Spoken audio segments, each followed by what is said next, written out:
কি ফিলিস্তিন নামটা শুনে এড়িয়ে যাচ্ছেন? যান, এড়িয়ে যান। কেননা ফিলিস্তিন তো আর আমাদের বাংলাদেশ না। কোনো সমস্যা নেই, এড়িয়ে যান। কিন্তু একটা কথা মনে রাখবেন, সেই কাল কিয়ামতের দিন যখন আল্লাহ আপনাকে প্রশ্ন করবে, তখন কি করবেন?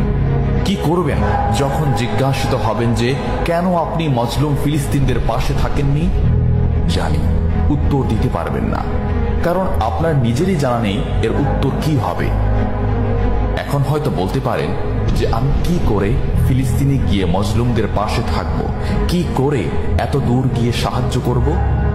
হ্যাঁ, এইরকম প্রশ্ন যদি আপনার মনে উদয় হয়ে থাকে, তাহলে অবশ্যই আপনার মনে অলসতা আর বজ্রে ভরা। এই আধুনিক যুগে অস্ত্রের চেয়ে পাওয়ার হচ্ছে মিডিয়া, তাই মিডিয়ায় বেশি বেশি করে তা প্রচার করুন। হ্যাশট্যাগের মাধ্যমে প্রতিবাদ করুন। এই ক্ষুদ্র প্রতিবাদ একদিন অনেক বড় প্রতিবাদ হয়ে দাঁড়াবে। বিজয় একদিন ইসলামেরই হবে ইনশাআল্লাহ। এটা আমার কথা নয়, এটা এই মহাবিশ্বের প্রভুর কথা। একটা কথা মনে রাখবেন, ক্ষুদ্র ক্ষুদ্র বালিকণা, বিন্দু বিন্দু জল গড়ে তুলে পাহাড় পর্বত, সাগর অতল।